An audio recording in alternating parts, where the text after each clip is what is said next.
Hello everybody, how's it going today? Glowplasma 231 here, back in today to talk about Oshi, chapter number 164.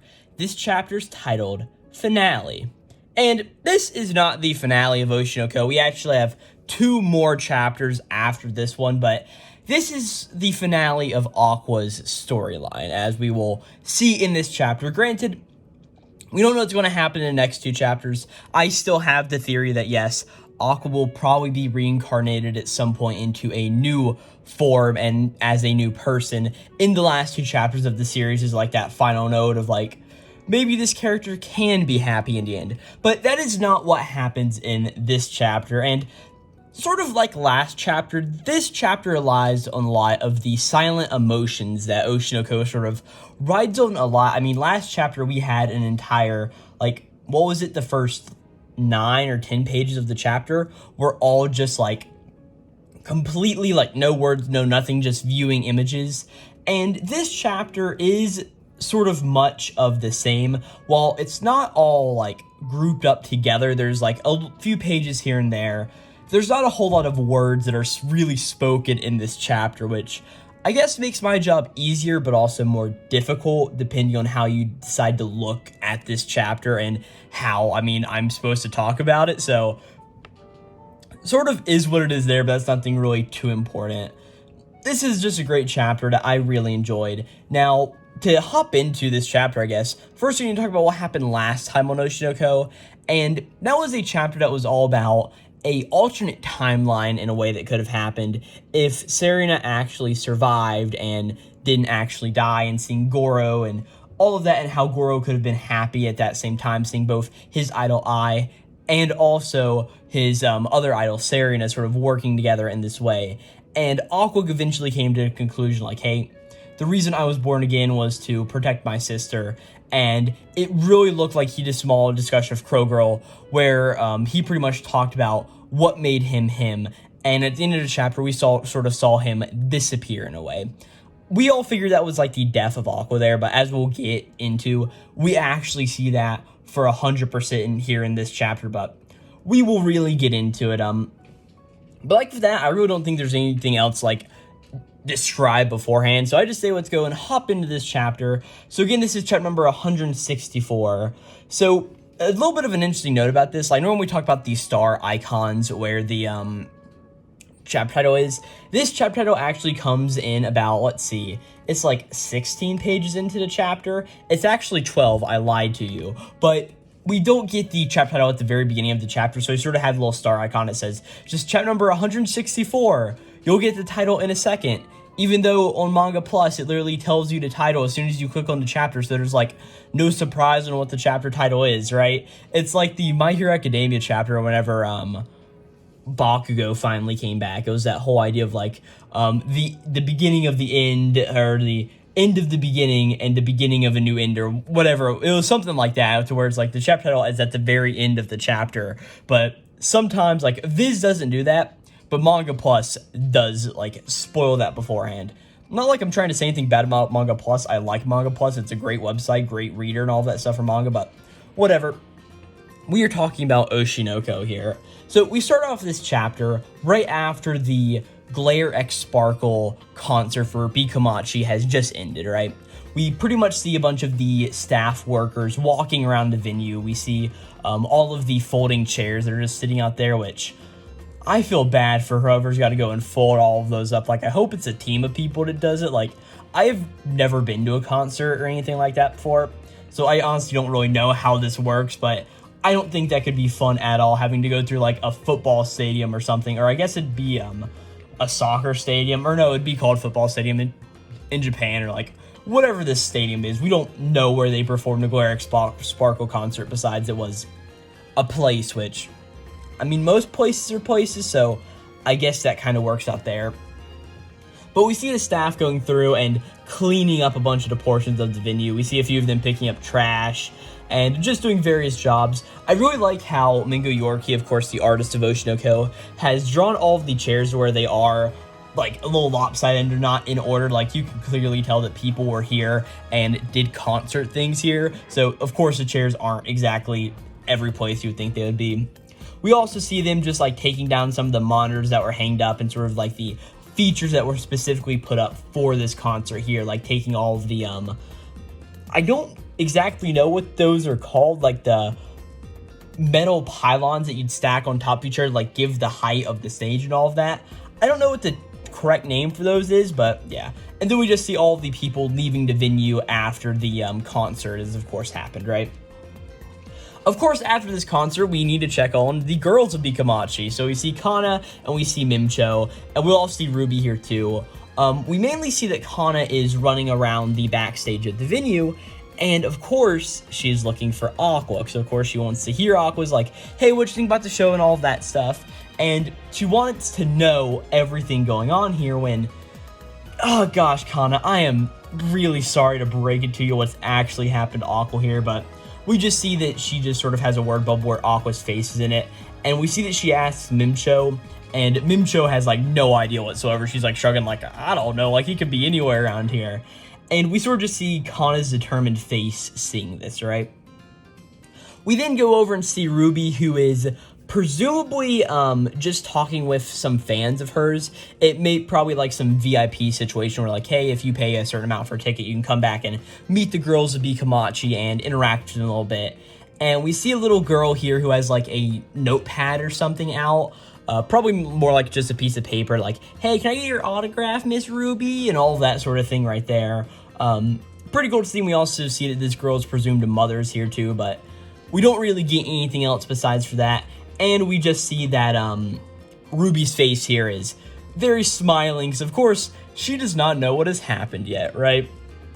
At this point, we cut back to Under the Sea, where Aqua is still drowning. As we finally get our first words of the chapter, as Aqua's just underneath the sea, and he's just like, it's so painful, it hurts, it's cold, so dark, I want to breathe, my heart and my body are screaming that I want to live. As we see Aqua is of course just fading under the water here, we see that his limbs are sort of like branching out in all directions, like he has no control over his body anymore.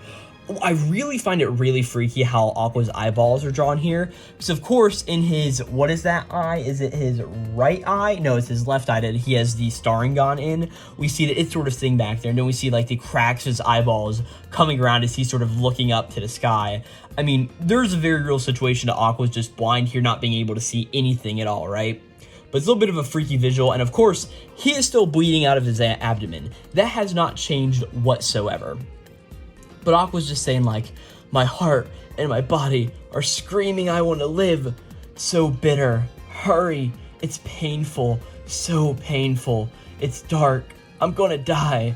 My own regrets. It's cold. So painful. As we just see Aqua under the sea here, just thinking about all of these thoughts in his mind at the very end of his life as all of this has happened. And we also see that there's a other Sharingan in both of Aqua's eyes here. But that's just a little bit of an interesting note there. But what happens next is as Aqua's under the water, there's almost a string that comes and attaches to him. As this almost calms down Aqua for a second, as Aqua just thinks, I think I can hear a song. As we cut over to the stadium where, of course, B-Komachi just filmed, and this is a little bit of a weird visual because we see both Ruby, Kana, and Mimcho all sitting on top of one of these pylons. I don't know if this pylon has been lowered to the ground necessarily, or if these three girls are just like 20 or so feet off the ground. But we see that Ruby is sitting in the middle. She's singing a little bit of a song. We see that Kana is sitting to her left and is just like smiling a little bit while sitting there.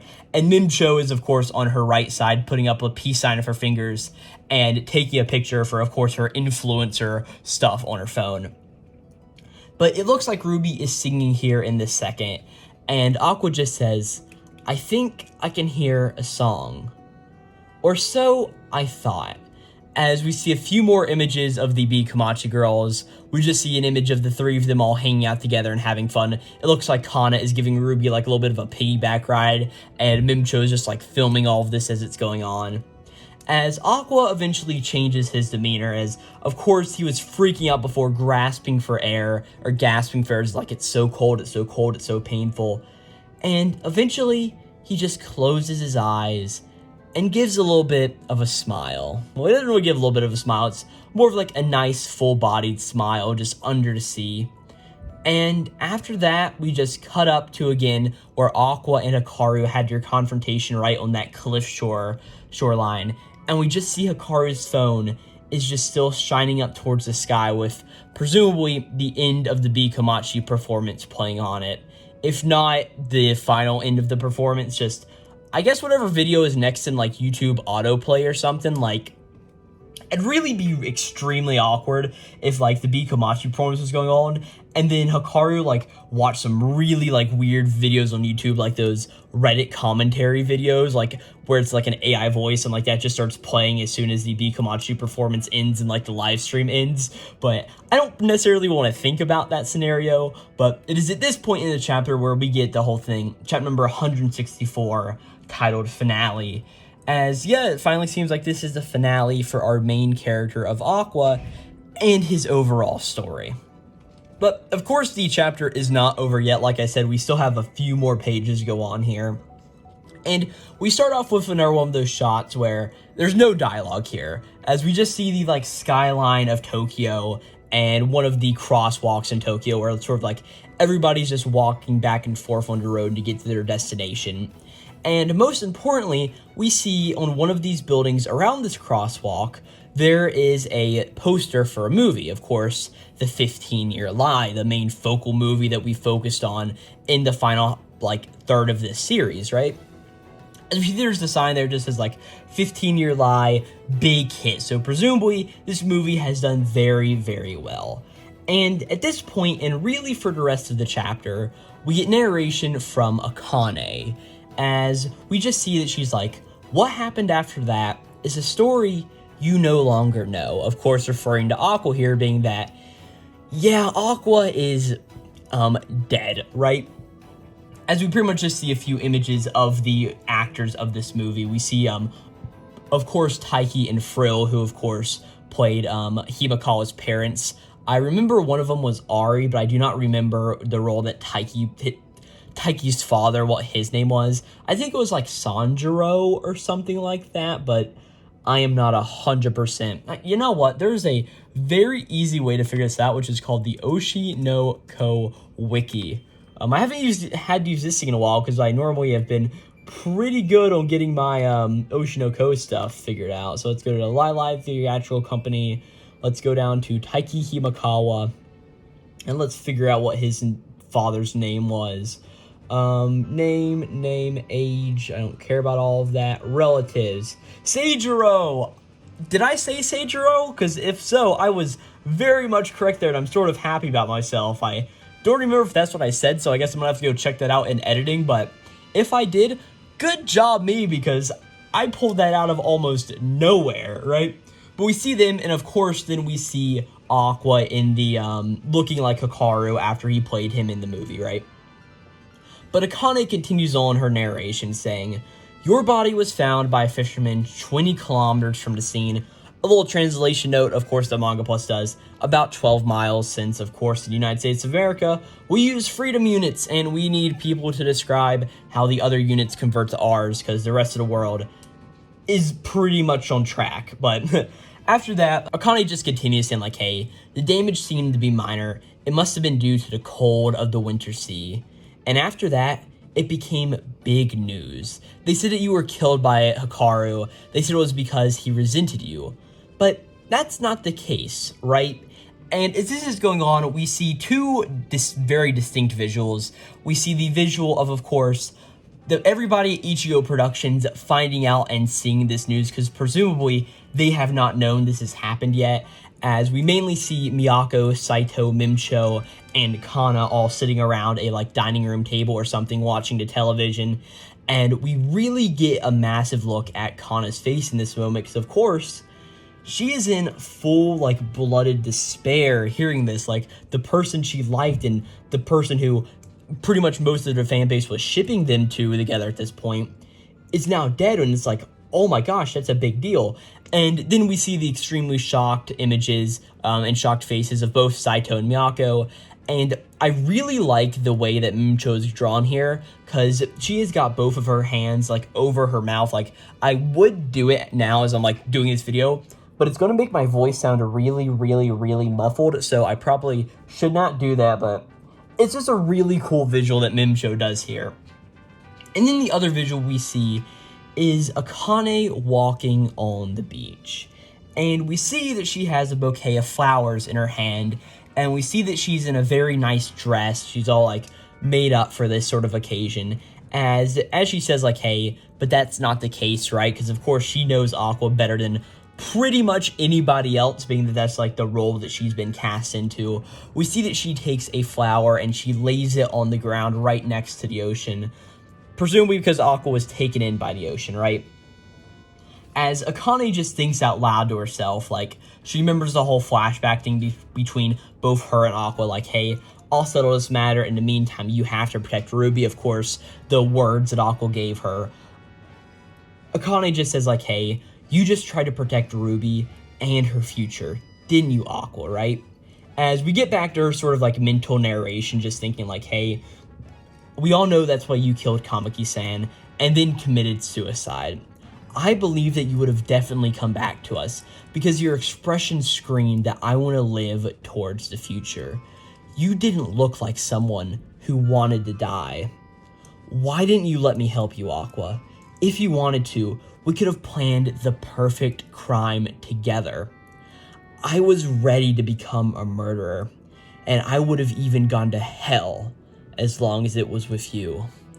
And we end this chapter on this note, as we see that Akane on the beach now has dropped the bouquet of flowers on the ground, and we see that she just starts to cry over this mess as she just falls to her knees on the ground as all this emotion is welling up of inside her of having one of her friends die like this, and even somebody who she says, I would have gone to hell as long as I was with you. Like, she was ready to become that murderer. She was ready to help Aqua in hell or high water, no matter what the cost. But Aqua, in this way, did this selfless act of protecting his sister, but at the same time, it also hurts the people who are closest to him. And that's where we end the second to last chapter of Oshi no Ko. Now, my initial reaction to reading this chapter was a few tears streaming down my eye, because throughout the entirety of Oshi no Ko, I have always said Akane is the best girl, and that does not change at all with this chapter. If anything, this, like, strengthens that image in my mind of Akane as the great character she is, and I really like how she is the one who understands Aqua the most out of anybody here. Now, the only thing of that is, of course, Ruby and her relationship with Aqua. Now, we have not seen Ruby. Only time we saw Ruby in this chapter was right after the B-Komachi performance, and we have not seen her after the news of Aqua's death. So we don't know what her reaction to this was and what's going on with her. I presume that she is probably doing mildly okay, by the one reason of, like, it would have been crazy if Akane came through and was, like, talking to Aqua here on the beach, or, like, reminiscing about him, and just said, like, yeah, after you died, Ruby also killed herself. Like, okay, like, that'd be, like, a massive leap to make, but yeah, Akane is best girl by far, and, like, her relationship with Aqua throughout this entire series is really, really amazing, and it's really that final few lines of, why didn't you let me help you? If you wanted to, we could have planned the perfect crime together. I was ready to become a murderer. I would have gone to hell as long as I was with you. Like, the emotion that you can tell and that you can get from that line, and you also see the visual of this final page of Akane just falling to the ground, the bouquet being swept away by the tides of the water. It's an incredibly powerful image, and I'm really interested to see where we go next time in Oshi no Ko, because like I said, we have 2 chapters of this series left to cover. I will have you know that whenever I said that, I held out my hands and I had 2 on each finger, and I looked down and I'm like, why am I showing 4 fingers up right now? And I'm like, oh, I'm a moron. I was doing it on both hands. I should have done, like, 1 on each, but also that doesn't, like, look as good, but whatever. Great chapter of Oshi no Ko. What will happen next time? next chapter, we will definitely get the fallout of, like, okay, Ruby, what is her reaction to this? And we'll probably get the whole chapter dedicated to her, if I'm not mistaken. But honestly, I don't know. And then I could also see the final chapter then being the time skip into the future, seeing where all of our characters, where Kana is in the future, where Akane is, where Ruby is, most importantly, where Taiki Himakawa is. I swear, we better get an epilogue with, like, Taiki, where he has bought a new car and he immediately crashes it again. That would be, like, the funniest way to end off that character for a series. Probably, is it the best ending to his character? No. But would it be incredibly, incredibly funny? You absolutely bet me it was. Oh, and also, we need to know what happens with Melt. We have not seen Melt in a little while, and Melt is, like, my favorite character in the series, so I want to see more of him, and I don't really think that's going to happen next chapter, unless we, like, cut around to all of, like, the other more minor, not completely main cast, but, like, supporting cast characters, and seeing what they are all up to. But yeah, great chapter of Oshi no Ko. I really don't know how much more I can go on about it. Like, very good, but at the same time, it is a very cut and dry chapter of, hey, the concert's over, Aqua is drowning into water, Aqua dies. The fallout from that and Akane's whole message of, Aqua, why did you do this? I wanted to do it with you, and I wouldn't even... Honestly, Akane would probably even try to kill herself too if Aqua was planning to do it, just because, like, that seems like the character trait that she would have sort of had, if not, like, trying to stop him. But either way, great chapter of Oshi no Ko, and thank you guys so very much for watching this chapter review today. I know this one's coming out a little bit later. I have been sort of slacking on recording my content here recently, but I still know that I need to get this video out the day it comes out, so I can sort of, like, I've had so many issues in the past of being behind on manga series, and I'm not going to get behind on the last 3 Oshi no Ko chapters. That would be like the ultimate disservice to this series, who has sort of made me the content creator I am today. So is what it is there. Thank you guys for watching the video. If you guys did enjoy it, I've got plenty of other Oshi no Ko chapter reviews up on the channel. So we're at chapter number 111, I think, all the way up to this one. So you got plenty of chapter reviews to go check out if you really like this one. I think the last chapter review I did on chapter number 163 was maybe the best video I have ever put out there. So go check out that one. You don't need to, but it'd be mighty cool if you did. And I also talk about plenty of other anime and manga series on the channel here. I don't really know what else to plug. I guess there's a Discord down in the description down below. You can come and say, like, hey, good video on. And if you've made it this far, I am going to need a series to cover after Oshi no Ko ends. Presumably not another battle shonen, and presumably more of, like, a slice of life series, but that has these, like, deeper elements to it. So let me know if you guys think about anything like that. My one request is that it's not in Shonen Jump, and it's not something on Kodansha where I have to pay for the official scan of, or like $1 per chapter whenever those come out. But either way, thank you guys so very much for watching. Great chapter of Oshi no Ko. And, oh, I should have mentioned this earlier, but the next chapter of Oshi no Ko does come out next week on the 6th of November of 2024. So I will see you guys then to talk about Oshi no Ko chapter number 165. But until then, this has been Oshi no Ko chapter number 164. Thank you guys all for watching, and I will catch you next time for the second to last chapter of Oshi no Ko. It is going to be crazy whenever this series is over. Glowplasma 231, signing out.